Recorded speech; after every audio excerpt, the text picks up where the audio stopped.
अब देखो यार, अगर तुम लोग WWE के फॉर्मर सुपरस्टार रायबैक के फैन हो तो होने वाली गए, क्योंकि गाइज AEW में रायबैक के डेब्यू प्लान को लेकर रायबैक की तरफ से बहुत बड़ी अपडेट आ चुकी है। AEW में ब्रायन डेनियल्सन के अगले पेपर व्यू पर काम करने को लेकर बैक स्टेज से बहुत बड़ी रिपोर्ट आ रही है। AEW का अपकमिंग कोलिजन शो पहली बार WWE स्मैकडाउन के साथ हेड टू हेड जाने वाला है।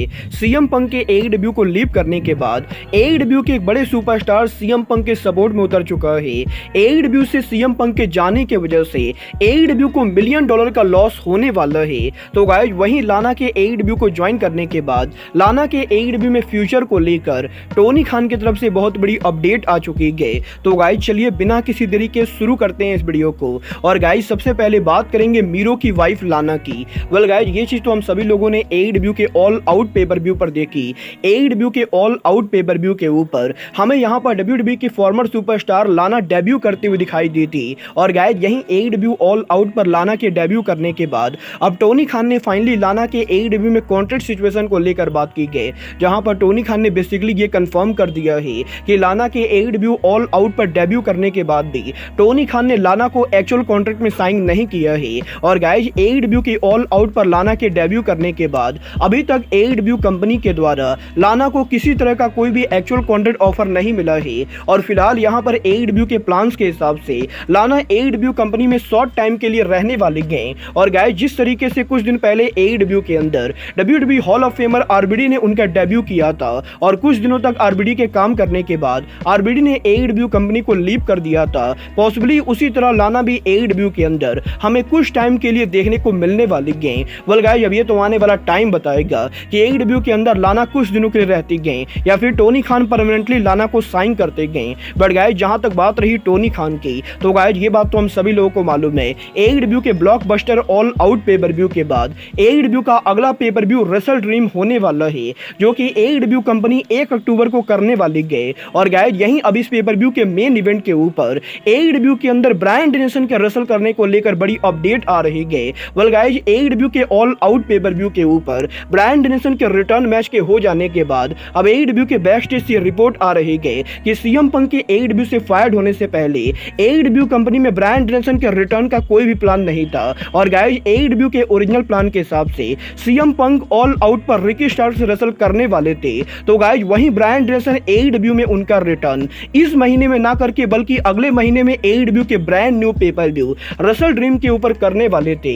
और गाइस क्योंकि AEW का अगला pay per view wrestle dream pay per view AEW company Bryan Danielson के होम टाउन पर करने वाली है, तो गाइस इसीलिए AEW के उस पेपर व्यू के ऊपर ब्रायन डेनियल्सन उनका क्रॉकिंग रिटर्न करने वाले थे। और 1 अक्टूबर को AEW के रेसल ड्रीम के ऊपर एक्चुअल में ब्रायन का रिटर्न होने वाला था। बट गाइस यहां पर पंक के AEW कंपनी से फायर्ड होने की वजह से टोनी खान को ब्रायन को समय से पहले ही बुलाना पड़ा है। बट गाइस इसके बावजूद भी AEW के रेसल ड्रीम पेपर व्यू के ऊपर पॉसिबली इस साल ब्रायन डेनियल्सन मेन इवेंट करने वाले गए। और क्योंकि ये पेपर व्यू ब्रायन डेनियल्सन के होम टाउन पर हो रहा है, तो गाइस इसीलिए AEW का wrestle dream pay per view possibly Bryan Danielson main event करने वाले गए।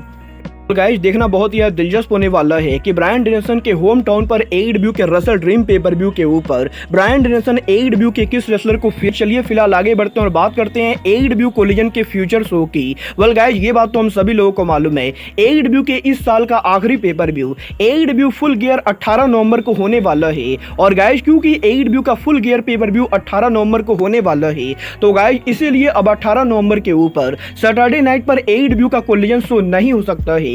और गाइस यहां पर सैटरडे नाइट के ऊपर AEW के फुल गियर पेपर व्यू के लाइव होने की वजह से AEW कंपनी उस हफ्ते उनके सैटरडे नाइट के ऊपर AEW कोलिजन के जगह फुल गियर को ब्रॉडकास्ट करेगी। तो गाइस वहीं 17 नवंबर को फ्राइडे नाइट के ऊपर AEW कंपनी पहली बार कोलिजन को ब्रॉडकास्ट करेगी। और गाइस यहां पर AEW ने इस चीज को ऑफिशियली अनाउंस कर दिया है कि 17 नवंबर को AEW कंपनी पहली बार फ्राइडे नाइट को लाइव कोलिजन करने वाली है, जहां पर 2 घंटे के लाइव कोलिजन शो के बाद AEW कंपनी 1 घंटे का रैम्पेज शो ब्रॉडकास्ट करेगी। और गाइस 17 नवंबर को फ्राइडे नाइट के ऊपर AEW के फैंस को 3 घंटे का लाइव टीवी शो देखने को मिलेगा।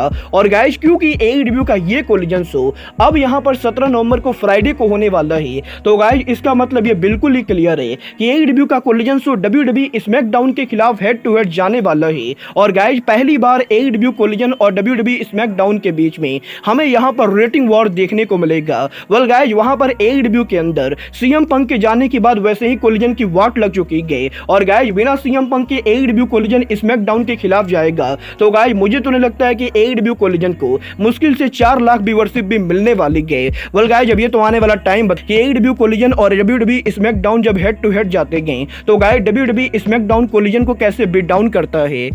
गाइज ये तो बात हुई AEW के कोलिजन शो के फ्राइडे नाइट पर मूव करने की। बट गाइज चलिए फिलहाल आगे बढ़ते हैं और बात करते हैं CM पंक के AEW को लीव करने की। वेल ये बात तो हम सभी लोगों को मालूम है। 2 महीने पहले जब CM पंक ने AEW कोलिजन पर रिटर्न किया था, तब से ही AEW के कोलिजन शो के ऊपर CM पंक जिन भी रेसलर्स के साथ काम कर रहे थे, वो सभी रेसलर CM पंक के काफी करीबी दोस्त थे। और क्योंकि AEW का कोलिजन शो CM पंक के लिए स्पेशली बनाया गया था, तो गाइज इसीलिए उस शो के ऊपर जो भी रेसलर काम कर रहे थे, CM पंक ने खुद उन रेसलर्स को कोलिजन पर काम करने के लिए चुना था। और अब जबकि CM पंक कंपनी से बाहर जा चुके हैं, तो गाइस यहीं इस हफ्ते AEW सुपरस्टार आंद्रादे एल इदोलो ने सोशल मीडिया के ऊपर CM पंक को लेकर एक ट्वीट किया है, जहां पर आंद्रादे ने CM पंक के साथ पिक्चर को शेयर करके CM पंक को लेकर यह कहा है कि CM पंक को आंद्रादे थैंक यू करना चाहेंगे। और गाइस आंद्रादे ये होप करते गए कि फ्यूचर में CM पंक और आंद्रादे दोबारा आमने सामने होंगे, और अगली बार जब CM पंक और आंद्रादे मिलेंगे तो ये दोनों किसी रेसलिंग रिंग के बाहर ना मिलके बल्कि रेसलिंग रिंग के अंदर मिलेंगे। और गाइस आंद्रादे ये होप करते गए कि आगे चलकर आंद्रादे को CM पंक से मैच लड़ने का मौका मिलेगा। और गाइस कुछ इस तरीके से सोशल मीडिया के ऊपर CM पंक के AEW से फायर्ड होने के बाद आंद्रादे एल इदोलो CM पंक को ट्रिब्यूट दे रहे हैं। वेल गाइस ये तो बात हुई आंद्रादे एल इदोलो के CM पंक को ट्रिब्यूट देने की। बट गाइस अब जबकि पंक AEW कंपनी से बाहर जा चुके हैं, तो गाइस बहुत सारे लोगों का ये सवाल है कि क्या CM पंक की कंपनी से बाहर जाने के वजह से AEW कंपनी का डाउनफॉल होने वाला है। वेल गाइस इस हफ्ते फाइटफुल सेलेक्ट ने इस चीज को कंफर्म किया है कि CM पंक के AEW कंपनी से बाहर जाने से ओवरऑल AEW ब्रांड के ऊपर कोई उतना बड़ा इंपैक्ट नहीं पड़ेगा। बट गाइस डेफिनेटली यहां पर AEW के अंदर AEW के pay per view buy rate merchandise sale और टिकट सेल के अंदर CM पंक के जाने के बाद AEW को बड़ा लॉस होने वाला है। और गाइस यही फाइटफुल सेलेक्ट के इस रिपोर्ट के बाद अब AEW के अनाउंसर और AEW के back stage interviewer mark Henry ने भी बस्टेड रेडियो पर यह कंफर्म किया है कि CM पंक के AEW कंपनी से जाने के बाद ओवरऑल AEW ब्रांड उतना ज्यादा तो सफर नहीं करेगी। बट गाइस यहां पर रेवेन्यू के मामले में AEW कंपनी बड़ा लॉस सफर करने वाली है, क्योंकि गाइस CM पंक AEW कंपनी के बिगेस्ट ड्रॉ थे। और गाइस CM पंक के कंपनी से बाहर जाने के बाद AEW के मर्चेंडाइज सेल, टिकट सेल और पेपर व्यू बाय रेट, इन सभी चीजों के अंदर भारी गिरावट आने वाली है। और गाइस ऑलरेडी यहां पर AEW का All Out pay per view, ticket sale, merchandise sale और पेपर व्यू बाय रेट के अंदर AEW हिस्ट्री का सबसे बड़ा फ्लॉप पेपर व्यू रहा है। और गाइस इसीलिए मार्क हेनरी ये बिलीव करते गए कि टोनी खान के CM पंक को फायर करने के बाद AEW कंपनी रेवेन्यू के मामले में बड़ा लॉस सफर करने वाली है। वेल गाइस जब ये तो आने वाला टाइम बताएगा कि AEW के ऑल आउट पेपर व्यू के रेवेन्यू के मामले में फ्लॉप होने के बाद अब AEW के अगले पेपर व्यू रेसल ड्रीम का क्या होता है। बट गाइस यहीं अब AEW से CM पंक के फायर होने के बाद CM पंक के one of the long term rival WWE के फॉर्मर सुपरस्टार रायबैक ने इस हफ्ते सोशल मीडिया के ऊपर AEW में उनके डेब्यू आइडिया को पिच कर दिया है, जहां पर रायबैक का यह कहना है कि सोशल मीडिया पर CM पंक और टोनी खान के हिट वाले रूमर्स को चलने के बाद अब रायबैक पर्सनली ये बिलीव करते गए कि टोनी खान को यहां पर सिक्योरिटी की जरूरत है। और गाइस क्योंकि यहां पर सोशल मीडिया पर ये रूमर चल रही है कि पॉसिबली CM पंक ने बैक स्टेज के ऊपर टोनी खान के ऊपर अटैक करने की कोशिश की थी, तो गाइस इन्हीं रूमर्स को देखने के बाद अब रायबैक पर्सनली ये चाहते गए कि वो AEW के अंदर टोनी खान के सिक्योरिटी के तौर पर AEW में डेब्यू करे। और गाइस यहां पर रायबैक का ये कहना है कि अगर वो AEW में टोनी खान के सिक्योरिटी बनते गए, तो गाइस टोनी खान के ऊपर कोई भी अटैक नहीं कर सकता है। और गाइस रायबैक यहां पर AEW के अंदर